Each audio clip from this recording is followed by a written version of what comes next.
Next है the monthly salary of Shahid and Kareena together is 28,000. The salary of Shahid and Kareena is increased by 25% and 12.5%. Then the new salary of Kareena become 120% of the new salary of Shahid. The new salary of Shahid is, इसमें आपको बोला है कि शाहिद और करीना की जो monthly salary है दोनों की ऐड करके वो कितनी है, इतनी है. फिर उसके बाद शाहिद की जो सैलरी है वो 25% से इंक्रीज़ होती है और करीना की सैलरी 12.5% से इंक्रीज़ हो जाती है. इतना करने के बाद जो करीना की सैलरी होती है, इंक्रीज़ करने के बाद जो करीना की सैलरी होगी वो 120% हो जाती है न्यू सैलरी ऑफ शाहिद. जो शाहिद की नई सैलरी होती है उसका अगर हम 120% निकालेंगे तो वो आपकी करीना की सैलरी के इक्वल हो जाता है. तो आपको बताना है कि शाहिद की नई सैलरी क्या थी. तो शाहिद प्लस करीना ये आपका कितना था, 28,000. अब शाहिद की सैलरी है, इसको हमने कितना इंक्रीज़ किया, 25%. 25% इंक्रीमेंट हुआ, मतलब 25% होता कितना है, 1/4. इनिशियली 4 था, एक का इंक्रीमेंट, तो अब कितना हो जाएगा 5/4. तो ये आपका आ जाएगा 5/4s प्लस करीना की सैलरी कितनी इंक्रीमेंट हुआ है, 12.5%. 12.5% आपका कितना होता है, 1/8. इनिशियली 8 था, एक का इंक्रीमेंट, अब कितना हो जाएगा 9/8. तो ये आपका हो जाएगा 9/8. यहाँ पे प्लस नहीं है. फिर आपको क्या बोला है, the new salary of Kareena, मतलब न्यू सैलरी कितनी, करीना की 9/8 के become 120% of new salary of Shahid. Shahid की न्यू सैलरी कितनी है, ये, इसका 120% मतलब 5/4 इंटू शाहिद, इसका हमको 120% हम निकाल देंगे तो ये दोनों इसके इक्वल हो जाता है. तो ये आपका होगा, ये कट जाएगा, ये आपका 6 टाइम, 2 से 5 टाइम्स, ये 5 से 5 आपका कटेगा, 4 आपका 2 टाइम्स.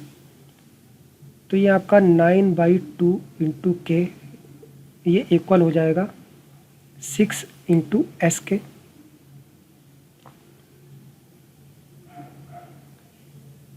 ये आपका 3 से कटेगा 2 और ये आपका 3, तो मतलब 3k/2, ये आपका हो जाएगा 2s. यहाँ से हम k/s निकाल लेंगे, ये 2 आपका यहाँ पे होगा और 3 आपका यहाँ चला जाएगा, तो ये आपका आ जाएगा 4/3. मतलब करीना की जो सैलरी है वो आपका 4 पार्ट है और जो शाहिद की सैलरी है वो आपका 3 पार्ट है. टोटल कितना है, 7 पार्ट. और यही आपको दे रखा है, 7 पार्ट आपका दे रखा है 2800,000. तो 1 पार्ट आपका कितना हो जाएगा, 4,000. अगर 1 पार्ट 4,000 है तो करीना की सैलरी है कितनी, 4 पार्ट. तो करीना की सैलरी कितनी हो जाएगी, 4 से मल्टीप्लाई कर देंगे, 16,000.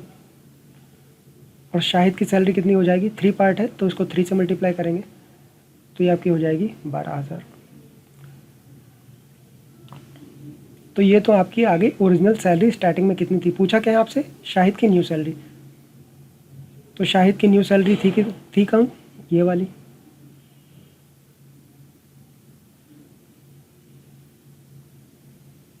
तो शाहिद की जो ओरिजिनल सैलरी थी वो ये है. हमसे पूछा क्या, न्यू सैलरी. तो न्यू सैलरी कैसे निकालेंगे, 5/4 इंटू एस की जगह क्या रख देंगे, 12,000. मतलब 12,000 को हमने कितना इंक्रीमेंट किया है, 25% से इंक्रीज़ कर दिया. तो ये आपका आएगा 3, तो ये आपका हो जाएगा 15,000. जो शाहिद की इंक्रीज़ होकर सैलरी आएगी वो आपकी आएगी 15,000.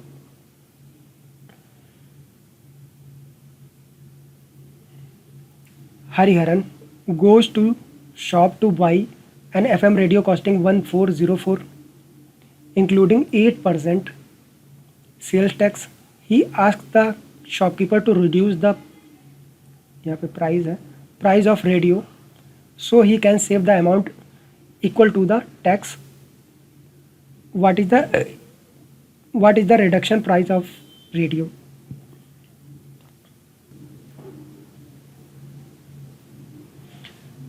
तो ये जो 1404 रुपये कॉस्ट है वो,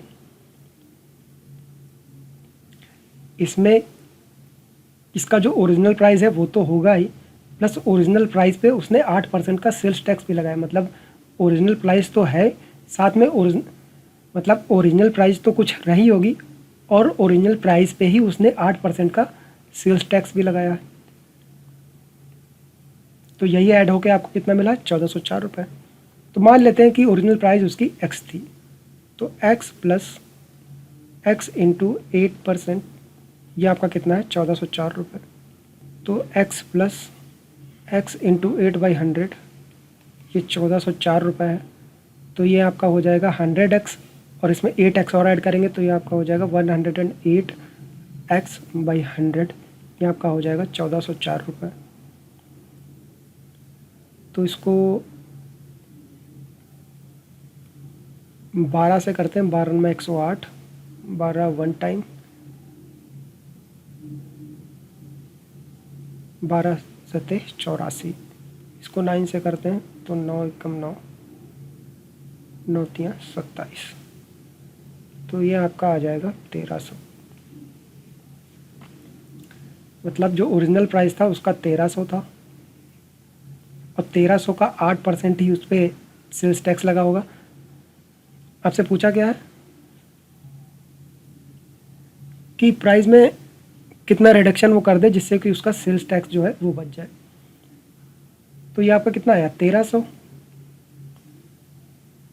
और टोटल कितना है, 1404। तो डिफरेंस कितने का है आपका, 104 रुपये का। मतलब 104 रुपये जो है उसने सेल्स टैक्स दिया होगा। Meena scores 40% in an examination, and after review, even though her score is increased by 50%, she fails by 35 marks. If her post-review score is increased by 20%, she will have 7 marks more than the passing marks. The percentage score needed for the passing in the examination is, आपको निकालना है कि exam में पास होने के लिए कितने percent चाहिए। तो इसमें आपको बोला है कि कोई मीना है, उसका स्कोर जो है एग्ज़ाम में 40% आया, फिर इसके रिव्यू किया गया, और रिव्यू में जो 40% मार्क्स आए थे उनको 50% से बढ़ा दिया गया। मतलब अब कितना हो गया, 50% निकाल के ऐड करेंगे 40% का, तो ये हो जाएगा 60%। मतलब अब जो मार्क्स हो गए उसके कितने हो गए, 60%। वो फेल हो गए 35 मार्क्स से। मतलब अगर 35 मार्क्स उसको और मिल जाते तो ये उसके पासिंग मार्क्स हो जाते। फिर क्या बोला है, if her post review score is increased by 20%। मतलब इसमें भी उसका इंक्रीज जो कितना, 20% से इंक्रीज़ हो गया। तो इसको 20% से इंक्रीज़ करेंगे तो ये कितना हो जाएगा, 72%। मतलब 60 को अगर हम 20% से इंक्रीज़ करेंगे, मतलब 120%, तो ये आपका हो जाएगा 720। और इंक्रीज़ करने के बाद उसके 7 मार्क्स ज़्यादा हो जाते हैं पासिंग मार्क्स से। मतलब अगर 7 मार्क्स इसमें से कम कर दिए जाएँ तो ये भी आपके मिनिमम पासिंग मार्क्स हो जाएंगे, और ये दोनों इक्वल हो जाएंगे, क्योंकि ये भी आपके मिनिमम पासिंग मार्क्स हैं और ये भी आपके मिनिमम पासिंग मार्क्स हैं। तो 60% प्लस का 35, ये आपके किसके इक्वल हो जाएगा, 72% माइनस का 7। तो 7 को इधर लाते हैं तो ये 35 प्लस 7 आपका हो जाएगा 42। 60 को इधर लाते हैं तो ये माइनस हो जाएगा, तो ये आपका हो जाएगा 12। मतलब 12% आपका कितना है, 42। 2 से करते हैं, ये 6% आपका हो जाएगा कितना, 21 के। आपका 1% कितना हो जाएगा, इसको 6 से डिवाइड कर देंगे तो ये आपका हो जाएगा 3.5। 100% आपका कितना हो जाएगा, 350। 100% क्यों निकाला, क्योंकि ये आपके टोटल मार्क्स निकल के आएंगे। टोटल मार्क्स आपके निकल के आ गए 350, और उसमें से आपके पासिंग मार्क्स क्या हैं, ये। तो हम पहले पासिंग मार्क्स निकाल लेते हैं, फिर उसके बाद हम परसेंटेज निकाल लेंगे, किसके रिस्पेक्ट में, 350 के रिस्पेक्ट में। तो 60% किसका, 350 का, ये आपके पासिंग मार्क्स हैं, क्योंकि यहाँ पे आपका 60% प्लस 35 ये आपके मिनिमम पासिंग मार्क्स थे। तो ये आपका हो जाएगा 60% आपका होता है 3/5 इंटू 350 प्लस का 35, ये आपका 5 है, ये आपका हो जाएगा 7 टाइम्स। तो ये आपका हो जाएगा 210 प्लस का 35, ये हो जाएगा 245। तो ये इनके पासिंग मार्क्स आ गए। अब हमको परसेंटेज निकालना है, किसके रिस्पेक्ट में, टोटल मार्क्स के रिस्पेक्ट में। तो 245/350 इंटू 100, ये आपका 0 से 0 कैंसिल हो जाएगा। ये 5 7 टाइम्स, 5 2 टाइम्स, 7 से इसको करेंगे तो ये आ जाएगा आपका 35। तो 35 इंटू 2 ये आपका हो जाएगा 70%। बेसिकली इसमें हमने किया क्या है, इसमें देखिए बोला था कि मीना का जो स्कोर था वो 40% था, ठीक है 40% था। उसके बाद इसका रिव्यू किया गया तो मार्क्स जो है यही 40%, इसको 50% इंक्रीमेंट हो गया इसमें। मतलब पहले 40% था, इसको 50% से इंक्रीज़ किया गया, तो मतलब 40 का हम सीधे 150% निकाल लें तो मिल जाएगा हमको। तो ये कितना आएगा 60%।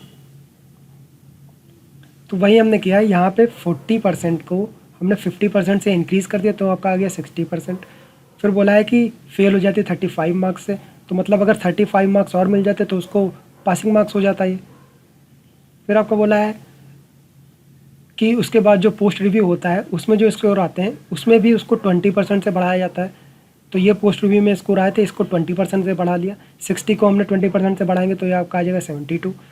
फिर बोला है कि जब ऐसा करते हैं तो 7 मार्क्स उसके ज़्यादा हो जाते हैं, तो 7 मार्क्स अगर हम कम कर देंगे तब भी वो पास हो जाती। तो ये दोनों और ये दोनों पासिंग मार्क्स हो गए, ये यहाँ से इक्वल हो जाएंगे।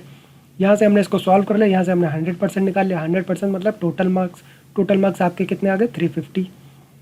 ये आपके टोटल मार्क्स है, तो इसमें से पासिंग मार्क्स हमको निकालना है। पासिंग मार्क्स हमने यहाँ से निकाल लिए, 350 का 60% निकाल लिया, उसमें 35 ऐड कर दिया, तो ये आपका आ गया 245। अब हमको परसेंटेज निकालना था कि कितने परसेंट मिले हैं उसको पासिंग मार्क्स, तो हमने 245 निकाल लिया किसके रिस्पेक्ट में, 350 के रिस्पेक्ट में कि ये कितना है, तो वो आपका आ गया 70%। अगर आपको अभी भी कोई डाउट है तो आप हमारे फेसबुक ग्रुप में पूछ सकते हैं, वहाँ मैं आपको क्लैरिफाई कर दूँगा। फिर है आपका the income of Amla is 20% more than that of Bimla and 20% less than that of Kamla. Amla है, बिमला है और कमला है। तो अमला का जो इनकम है वो बिमला से कितना है 20% ज़्यादा है। अगर बिमला का इनकम 100 रुपीज़ है मान लेते हैं, तो अमला का कितना हो जाएगा 120। फिर बोला है कि जो अमला का ही इनकम है वो 20% लेस है कमला के इनकम से। मतलब अमला का जो इनकम है वो 20% लेस, मतलब 80% है किसका, कमला का। तो अमला का कितना है 120, 80% कितना होता है 4/5 इंटू कमला। यहाँ से हम 3 टाइम्स और ये इसको मल्टीप्लाई करेगा तो ये आ जाएगा 150, और ये कमला का, तो कमला का कितना आ जाएगा 150।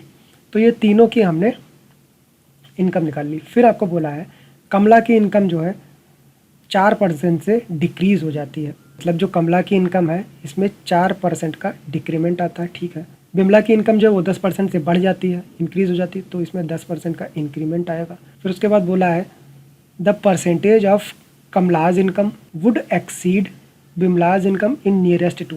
मतलब जो कमला की इनकम होगी वो बिमला की इनकम से कितनी ज़्यादा होगी वो आपको बतानी है, वो भी परसेंट में बतानी है आपको। तो बिमला की इनकम जो 10% से इंक्रीज़ हुई, मतलब इसका कितना 10% इंक्रीज़ कर देंगे तो आपका आ जाएगा 110। और इसका ये 4% से डिक्रीज़ हुआ है, मतलब 150 का 4% हम निकाल लें, मतलब 150 का 4% हम निकाल के 150 में से कम कर देंगे। तो ये 5 से करेंगे 3 2, और ये कितना हो जाएगा 2, तो ये आ जाएगा 6। तो 6 कम करेंगे तो ये हो जाएगा 144। 150 को अगर 4% से हम डिक्रीज़ करेंगे तो आपका कितना आएगा 144। निकाल लेते हैं कि कितना आपका ज़्यादा है, तो डिफरेंस कितना है आपका 34 का। किसके रिस्पेक्ट में निकालना है हमको 110 के रिस्पेक्ट में, क्योंकि बोला किसके रिस्पेक्ट में, बिमला के रिस्पेक्ट में, इंटू 100। तो ये आपका हो जाएगा 340 111, 11 3 टाइम्स, यहाँ पे कितना बचा आपका 10, ज़ीरो बढ़ाएंगे तो उधर भी एक ज़ीरो बढ़ेगा, तो ये आपका हो जाएगा 9। तो ये आपका चलता रहेगा 30.99। इसको हम क्या लिख सकते हैं 31%।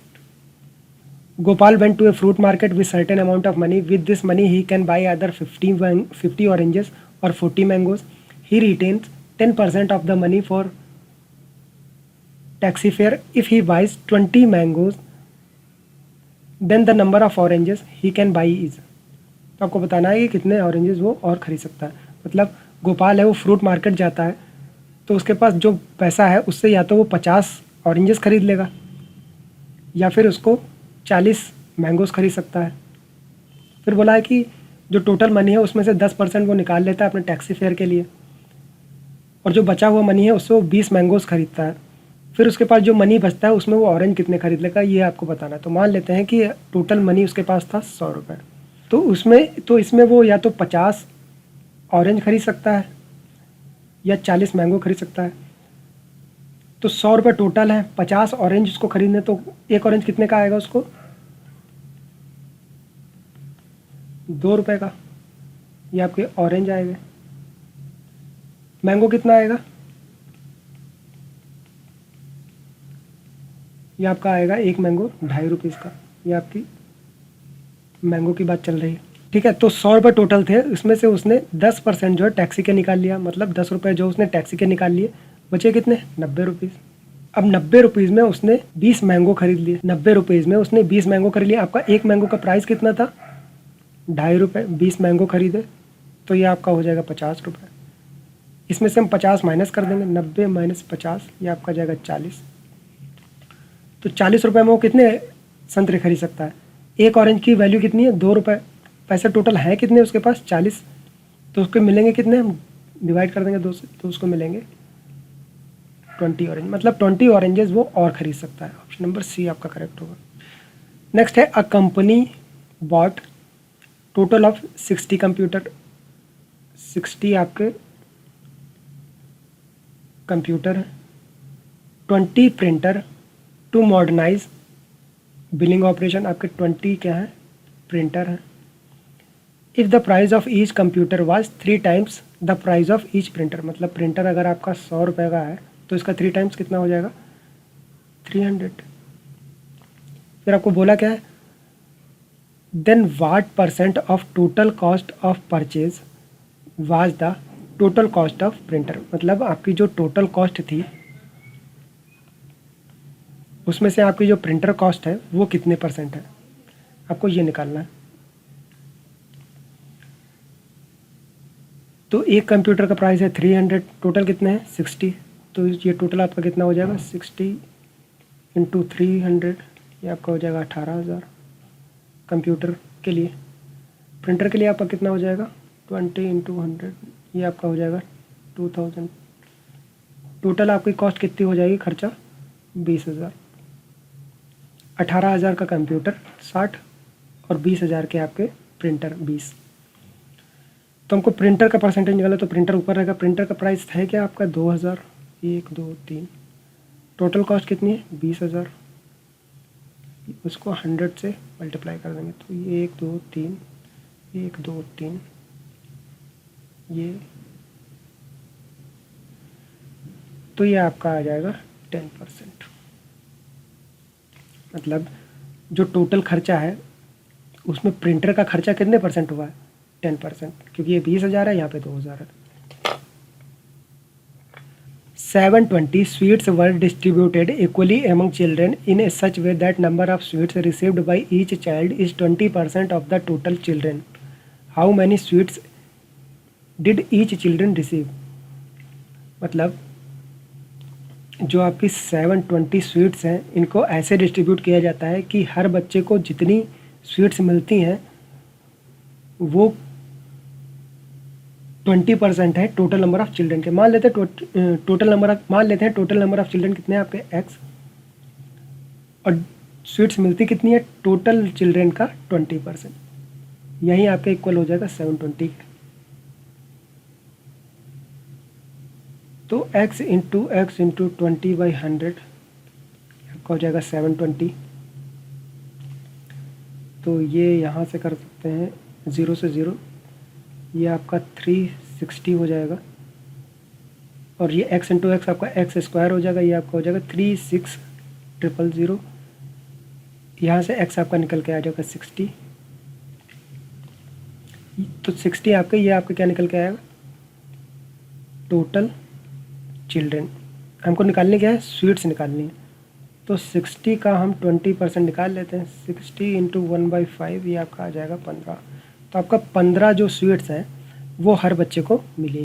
तो इसी के साथ इस वीडियो को एंड करते हैं। अगर आपको वीडियो पसंद आई हो तो वीडियो को लाइक करना ना भूलें। अगर आपका कोई डाउट है तो आप हमारे फेसबुक ग्रुप में पूछ सकते हैं। फेसबुक ग्रुप का जो लिंक है वो आपके डिस्क्रिप्शन कॉलम में दिया हुआ है, आप वहाँ पे जाकर उसको ज्वाइन कर सकते हैं। वहाँ में आपका जो भी क्वेरी है आप वहाँ से पूछ सकते हैं, आपको रिप्लाई ज़रूर से मिलेगा। और चैनल को सब्सक्राइब करना ना भूलें क्योंकि ऐसे ही बहुत सारी वीडियोज़ आने वाली हैं। Thank you so much.